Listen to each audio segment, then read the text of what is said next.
This devil fruit has just become completely overpowered. This fruit was always good, perhaps even great, but this worst generation power potentially now eclipses that of even Trafalgar Law's Opi Opi no Mi. Jewelry Bonnie is just that ridiculous. Here's why. This fruit took so many massive leaps in chapter 1072, the first of which being that Bonnie appears to be capable of transforming herself and others into alternate future forms. Not just aging them up, but aging them up in an alternate future. It gives me some super strong everything everywhere all at once vibes, with the general mechanic of that film being tapping into the skill of your infinite multiverse selves. And Bonnie appears to do exactly that when she becomes like the big strongman version of herself, which I originally thought looked incredibly similar to Luffy becoming a big bulky rubber lad in Gear 5th because Bonnie's form was quite cartoonish. To be fair, most things drawn in Oda style do come off as quite cartoonish, like say some sort of combat giraffe. Looking at it more closely though, I think this strong version of Bonnie actually resembles her father. Just like the Mr. Manborg himself,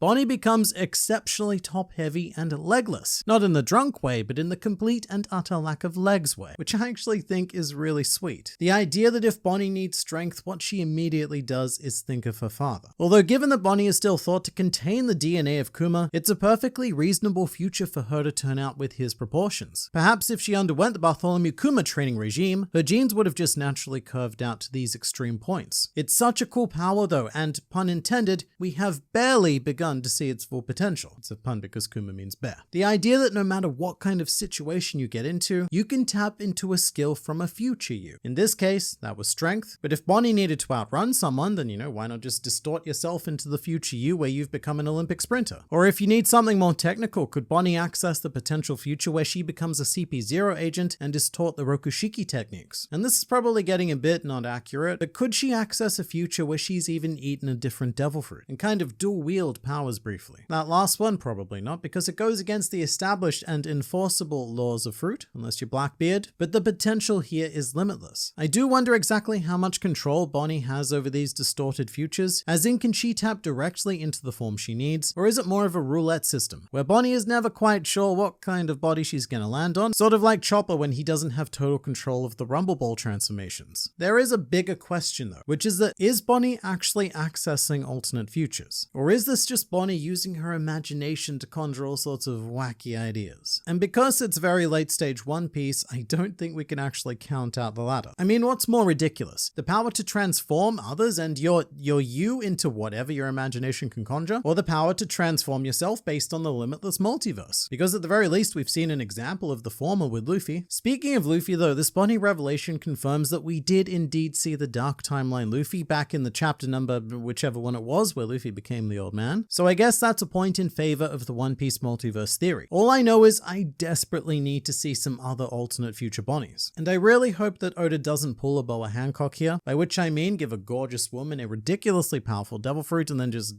not use her. Which brings us to the manipulation of other people. Throughout Bonnie's history in One Piece, it's always been a bit of a given that she's one of those figures who, if she touches you, well, she wins the fight battle. That's been more recently thrown into question with all the Haki revelations, but 99 times out of 100, Bonnie wins with a simple touch, just like Sugar. The new thing here is that, unlike Sugar, Bonnie doesn't need to actually touch someone with her Bonnie body. In fact, she seems to be capable of extending her devil fruit powers through a third-party object like the pipe in this chapter. Bonnie using that pipe hit me right down in the sabos, by the way. And it was really funny how the pipe was just conveniently next to her when she was crying as a little girl. She is so emotionally manipulative, just like Vegapunk actually, which makes them a very fun combination. And that combination resulted in what is the most bizarre side effect of this fruit so far, which was the amount of what I'm going to describe as shiny, wacky crap that was pushed out of Vegapunk in the process of turning him into Baby Punk. This is new. Bonnie has de-aged people before, but she's never like exploded them into shiny toys. And I like that Baby Punk was all like, oh no, my stuff, I need my stuff. Like he doesn't know what any of it is, but he knows he needs it. And I really do wonder what the significance of all of this junk is. Like there's a time limit, and we'll talk more about that in a bit, but what happens if someone tampers with or destroys some of the junk in this state? Would Vegapunk permanently lose those years that got tampered with? Or does it not matter at all? Kind of like how it doesn't matter whether he's 65 or between 6 and 5, because no matter what the age, Vegapunk still looks like an old man. I think mostly due to the crown of hair circumnavigating his head, just, noticeably missing at the top. Also, when Bonnie beats Vegapunk up, I'm pretty sure she becomes the first person in human history to simultaneously commit both child and elder abuse. Let's talk about time limits though though, because Bonnie's fruit has now become comparable to that of Shinobu's. In Shinobu's case, she can only age things in one direction, and that aging is permanent. Meanwhile, Bonnie can age things in both directions, as well as access the infinite multiverse, but it's only temporary. So Shinobu's fruit is more like a specialized application of an individual Bonnie power, like a multi-tool that contains a knife being compared to a purposely forged katana, which isn't to diminish Bonnie. I mean, 999 times out of 1,000, the multi-tool is far more useful than the katana. But it is big news that Bonnie's effects are strictly temporary. For one, it means that Bonnie herself cannot attain eternal youth. She will age the same as any of us, just along the way she can have temporary bursts of like youngerness and olderness. It also puts to bed an idea that I have never liked, which was that Bonnie was going to de-age Momonosuke. I have no idea where this came from, but ever since Momo aged up, there was a Bonnie train out there chewing that she would fix it. And I really could not be more glad that that's off the table, because it would undercut Momonosuke's entire sacrifice. But it also destroys theories like the Five Elders using Bonnie to be perpetually youthful. However, probably the most understated ability is that we now have confirmation that Bonnie can manipulate objects. And in my opinion, this is the part that takes the devil fruit from great to wildly overpowered. I mean, it explains why Bonnie can escape after being caught so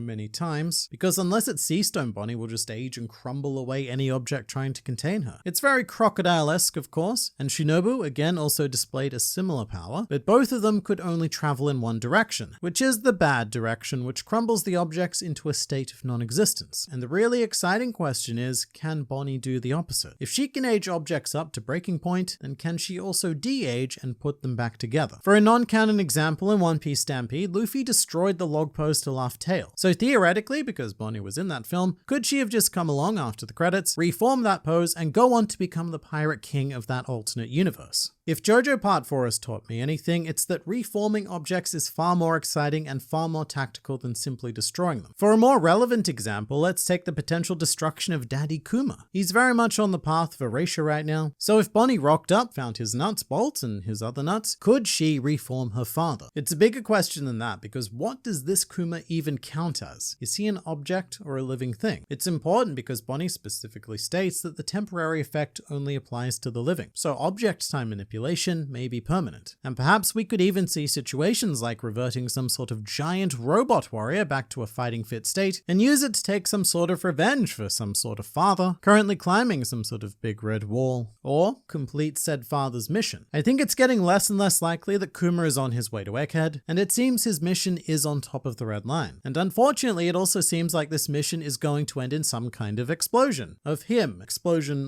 So I would propose that if that does happen, then Bonnie is about to inherit the will of that mission. Because we are finally here. Bonnie is within arm's reach of Kuma's memories contained within this signature floating paw thing, and I am so glad that we are finally at this point. Because to be honest, the Vegapunk and Bonnie discourse was starting to get just a little bit old to me. For months now, it's been the exact same discussion over and over. Hey, Vegapunk, tell me what you did to my father. No, Bonnie, I can't do that for reasons. And what reasons would those be? Well, look, Bonnie, revealing the reasons would reveal the thing. I can't tell you, so I can't tell you the reasons. And so on and so forth. And look, reading this in bulk probably wouldn't be an issue, but reading it weekly, we've now been having this exact same conversation for like 2 to 3 months now. But now that we're here, this is such a fantastic vehicle to take us into a flashback. Usually in One Piece, we just cut into them, but there has never been a more appropriate launching point because this is literally Kuma's memories. All Bonnie has to do is thrust her arms heroically into them like some sort of green-headed swordsman, and bam, we are in a Kuma flashback. Imagine Zoro just stumbling upon this room accidentally and being hit with all sorts of thriller bark PTSD. But there is something in these memories that Kuma does not want Bonnie to see, and I think this plays into the topic of the previous video. At the beginning of chapter 1072, Vegapunk's notes about considering someone human are played out using Bonnie as the visual, with the chapter ending on the revelation that Stussy was the topic of Vegapunk's note. I'm not 100% convinced that's the case. The more I think about it, the more I buy into the very dangerous idea that Bonnie is a clone, and that's why Kuma and Vegapunk are trying to keep her from learning the truth. Because the answer is always something sappy like, we did this extreme thing to protect your feelings because despite your cloneliness, you are my real daughter. And then everyone cries and punches a leopard or something. I guess that only happened once during any sloppy, but still, maybe it could happen again. It could.